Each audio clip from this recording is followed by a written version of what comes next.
There's no doubt that the Mona Lisa is the world's most famous painting. It's generally considered to be a portrait of Lisa del Giocondo, the wife of an Italian merchant. It's the work of Leonardo da Vinci, painted around 1506. To find what some believe is the world's most famous photograph, we go forward 4 centuries to the early 1960s. And so, my fellow Americans, ask not what your country can do for you. Ask what you can do for your country. This was an era when John Kennedy was one of 3 charismatic leaders in the Americas. Just 90 miles off the U.S. mainland, another young man was urging the people of Latin America, and especially Cuba, to do all they could for their countries. Que más tarde o más temprano, los pueblos todos o casi todos tendrán que tomar las armas para liberarse. Fidel Castro told the crowd that sooner or later all the people, or nearly all the people, would have to take up arms in order to liberate themselves. Ya llegaron de la sierra, porque los mandó Fidel, libertaron nuestra tierra. It was Castro who put Ernesto Guevara on the trajectory that would make him possibly the most enduring of the 3 young men. Born in Argentina, which earned him the nickname Che, and trained as a medical doctor, Guevara might not have become a transcendental icon, both respected and reviled, if not for a Cuban photographer named Alberto Diaz Gutierrez, a.k.a. Corda. This contact sheet from 1960 shows the shot marked in red that would make him and Guevara famous. This is the complete 35mm frame, which, when it was cropped and rotated, became what the Maryland Institute College of Art has proclaimed to be the world's most famous photograph. Good Sunday morning, everybody. Beginning next Saturday, this coming Saturday, at the Museum of Latin American Art in Long Beach, there's going to be a major exhibition of Corda's photographs. It is the sort of thing that you should not miss under any circumstances. We've invited today to be with us Stuart Ashman. Ashman. Sí. Claro que sí. Who is the president and the chief executive officer of the Museum of Latin American Art. How did you decide to have a Corda exhibition? Well, you know, I'm really interested in all the artistic production of Cuba, and this is a fantastic time with everything that's going on politically between the United States and Cuba to highlight somebody like Corda. And we have a board member who knew somebody who had a collection of his work, so we asked to borrow it. It was actually shown in Oregon at the university there, and so we got it down here. That image of Che Guevara, what do you suppose it is that has made that internationally renowned? You know, it's amazing. He's become, the image really has become an icon in the same way that an image of Frida Kahlo is an icon. I don't really know what it is that grabbed people. I'm not sure if it's, you know, the guerrillero heroico, the heroic Which is warrior. the official title. Yes, I don't know if that is a piece of it. You know, it's also a time in the 60s when there was a lot of rebellion in this country and in other parts of the world, the hippie movement, and, you know, in a way he looks like a very handsome hippie in that picture. And I think that may have had something to do with it. And we should remind our viewers that the popular film Motorcycle Diaries is based on Che Guevara. That's right. It's his tale of when he graduated from medical school and he and a friend went off traveling through South America on an old Norton motorcycle. Yeah. So the collection of photographs. Let's begin. Let's show folks Fidel Castro, of course. This is Fidel in the Sierra Maestra. And what was Corda's role in the entourage, the Castro entourage? Well, Corda was brought in, you know, after the triumph of the revolution to create an image for the revolution. He wasn't documenting these pictures when they were in the Sierra Maestra. There were some pictures being taken there, but those are not the ones that we see publicly. Generally, what we see is the images like the ones in the exhibition, and also photographs by Raúl Corrales. These are photographers that were chosen after the revolutionary government was in power. Yeah. And we should point out, just for the record, that the President of the United States has a staff photographer who follows him around all the time, and so do other leaders of That's right. Yes. countries. Photograph number 2. Who's this? This looks like a worker in a plant. It looks like he's working on a tractor, isn't he? Yeah, yeah. I'm wondering if he's working in a sugarcane field or something related Possibly, to that. you know, and one of the things that the revolution said is later after they triumphed, it was armas para qué? We don't need weapons. We need, lo que necesitamos son tractores, Yeah, what we need are arados, tractors, etc. plows, etc. But a photograph like that, and Francis, director Francis, if you could bring that photograph up again. I'm not sure if you can because of the technicalities here, but some of these photographs, in fact, just go on to the next photograph, Francis. Some of these photographs are not necessarily, yeah, there we are. That's not necessarily art in the sense of, say, Steichen, but it's art in the sense of maybe the great Mexican photographer Manuel Alvarez Yes, Bravo. it's a photojournalistic thing, and really a lot of value of these images comes years later when it becomes a historic piece. Although, you know, Corda was an excellent draftsman. These are all silver prints. They're made by his hand in the darkroom. Oh, these are vintage prints. Yes. Oh. And they're made by his hand in the darkroom. And actually, some of them are printed by his assistant, Jose Figueroa, who lives in Havana now and actually is working on a very interesting project, which is Figueroa Street in Havana compared with Figueroa in L.A. Oh, my goodness. So he comes here and photographs L.A. And the contemporary things that he's doing, are those silver paper, or are they using inkjet? Figueroa still uses silver prints, yeah. Amazing. Let's take a look at another photograph. Oh, what is that? It looks like a makeshift vehicle. Yeah, yeah. And again, you know, It's actually a tractor.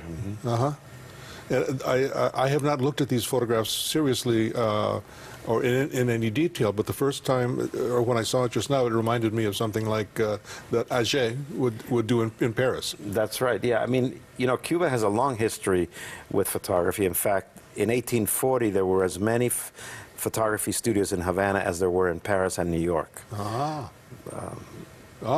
So, you know, while we have a break, you just got back from Cuba? I did, Just, yes. what, 48 hours ago, something like that? Exactly, yes. What's the sense there about the change that's coming? There's a lot of excitement about the renewal of the relationship with the United States. Cubans feel very close to Americans in every way. They love American culture. They love throwing words around. Eso luce sexy, no? Yeah, of course. They like that, and they think of the U.S. as a very hip place. After all, we're the most powerful country in the world, 90 miles away with 300 million people. And they're not such a small island because they have 11 million people there.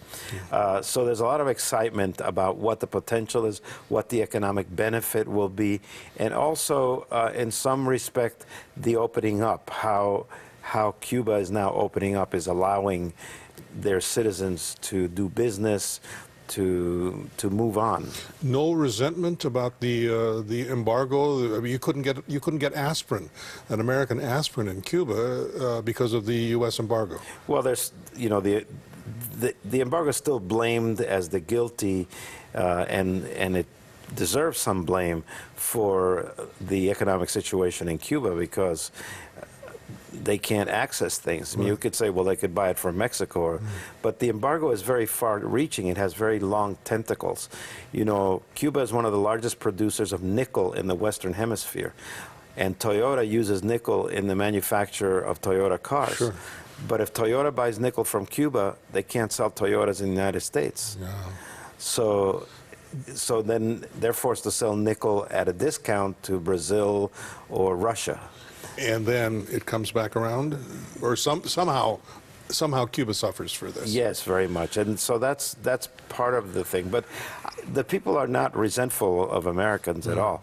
I mean, there's always, just like in this country, there's always a remnant of the old guard.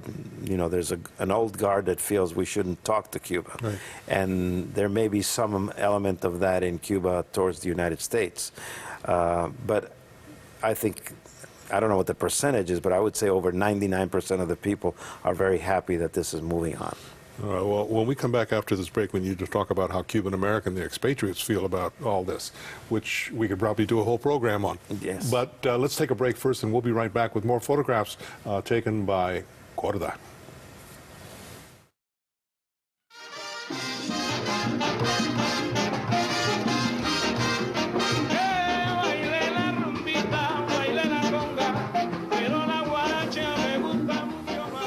That's Benny Moré. But that's a whole other thing we could do a whole program on. If you want to get more information about the upcoming Corda exhibit at the Museum of Latin American Art, there's the website, molaa.org. There's an example of the website, one of the pages on that website. The exhibition starts this coming Saturday and runs through the 2nd of August. There is an admission fee, but on Sundays you can get in for free. And truthfully, that's the day that I usually go there. But nevertheless, molaa.org, more information about the Corda exhibit. We'll be back with more on the photographs. Stay with us. This is Midday Sunday. Our guest today is Stuart Ashman. He is the President and Chief Executive Officer of the Museum of Latin American Art in Long Beach. We've invited him to be with us because starting on Saturday and running for June, July, a couple of months, there's a major exhibit of the work of the Cuban photographer Corda. You all know his photograph of Che Guevara, which we'll be showing you in a moment. In fact, let's look at a couple more photographs from the exhibit. This is more of this kind of, this documentary is art sort of work that Corda was doing. Yes, he's really, he's really showing the industrialization of the revolution, you know, because he's showing, you know, aquí se trabaja, we work here, you know, and we have equipment, all hands on deck, you know. That's kind of what these images are about. And Cuba, I would imagine it's also showing Cuba transitioning from a largely agrarian country to becoming more a part of the new world. Right, that was the idea, and they were going to produce everything themselves. Yeah. Another photograph, please, Francis. Oh, this is a guerrillera, and also a miliciana. You know, at 15 you became a militia member, and you protected your neighborhood.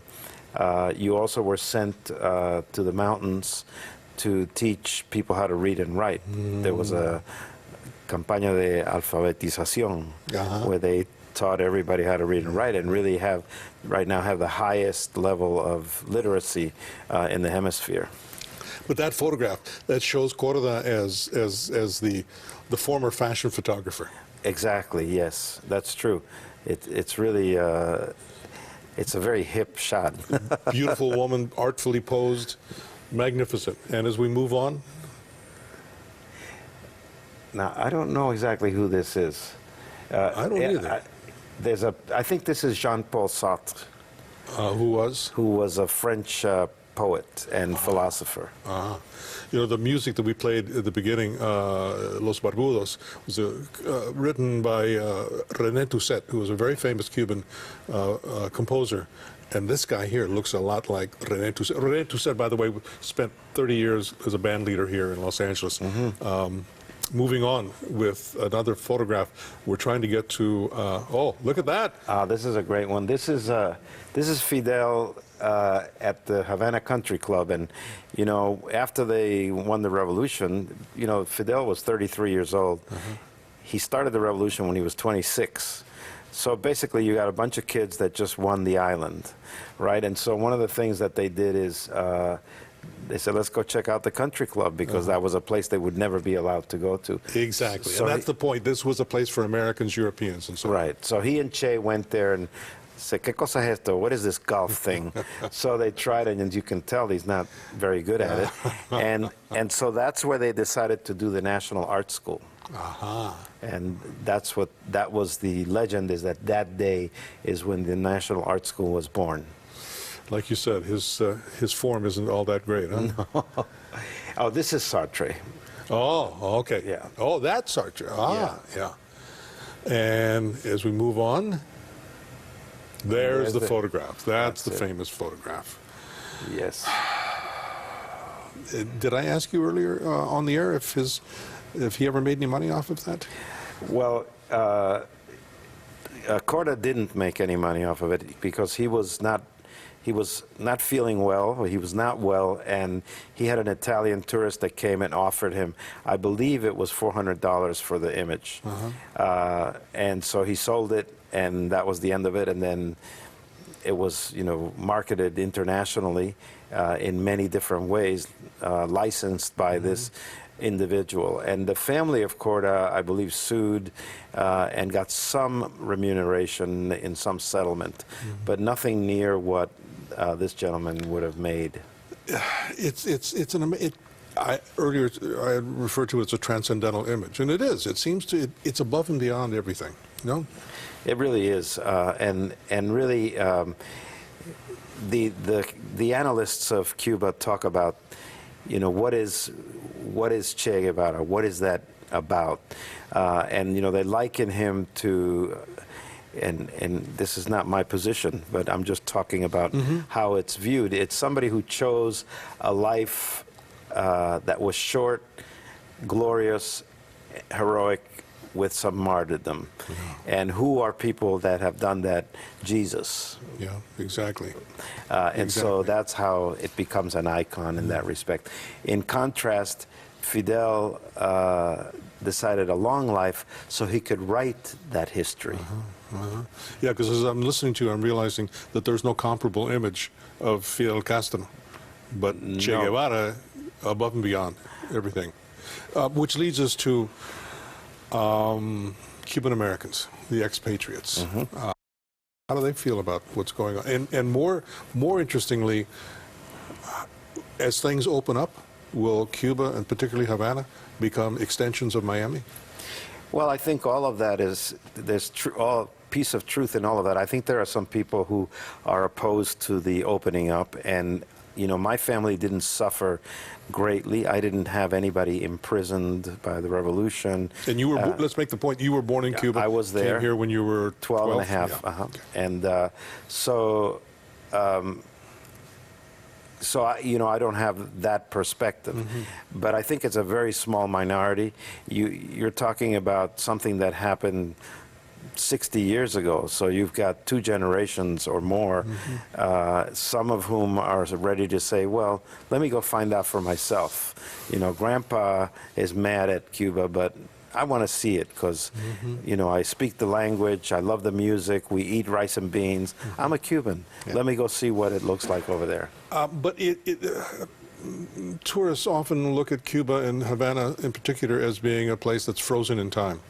But there will be a big thaw, I would imagine, if the situation normalizes. I think so. I think, there will be some changes. I mean, places like Havana have such historic value that I think a lot of that is going to be preserved.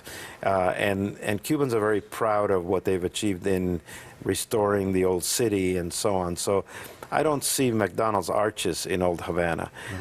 I'm not saying that there's not going to be American businesses there, and I know that there are big enterprises already looking into what the possibilities are.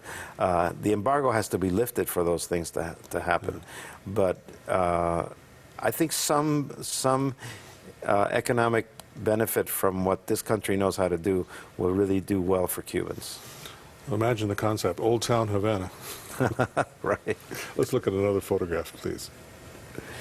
I love this photograph. Tell us about it. Well, this is Fidel in Washington, looking at the Lincoln Monument, and we wonder what he's thinking, because in some way, Fidel is.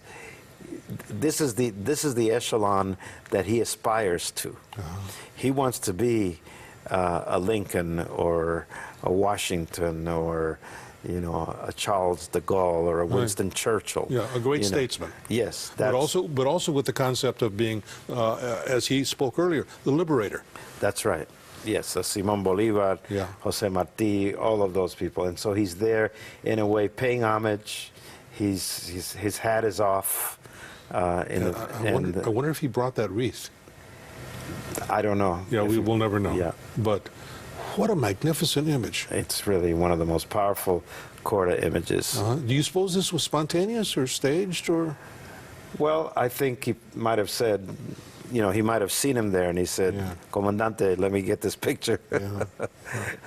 Yeah, what a powerful image. And as I recall, I think during the visits to Cuba, I seem to recall people mentioning Lincoln. Lincoln. Yeah. Oh, yeah. Yeah. Well, Cubans are very aware of a lot of pieces of American history and American culture. Yeah. One more picture before we have to take a break. Do we have? Yes. Oh, yeah. There they are. That's right. That's the gentleman. Walking somewhere. That would, yeah. Well, it's Che and it's not Fidel. It's Che and one of his soldiers, and Che was in charge of the mountains in the center of the island, the Escambray Mountains, and he liberated the middle of the island. Yeah. And what an enigmatic figure. He. I find myself at a loss for words just thinking about how to even talk about him. Yeah, well, they write songs about him, and Yeah. he's a giant in Yeah. that respect. Yeah. Let's take one more break and we'll be right back. This is the place you need to go website-wise, molaa.org. That's the Museum of Latin American Art. Take a look at their site. A lot of information there, but specifically details about the Corda site or exhibit, which starts a week or this coming Saturday. molaa.org. If you missed that, go to our website, which is myfoxla.com. We're out of time, but it's been a wonderful chatting with you. And Well, it's my should pleasure. Americans go to Cuba as soon as Absolutely, yes. Yes. they can?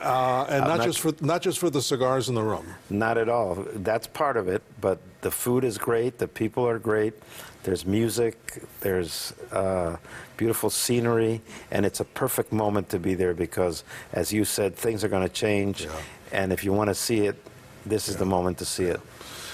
Stuart Ashman. Mucho gusto. Gracias. Ándale pues ese.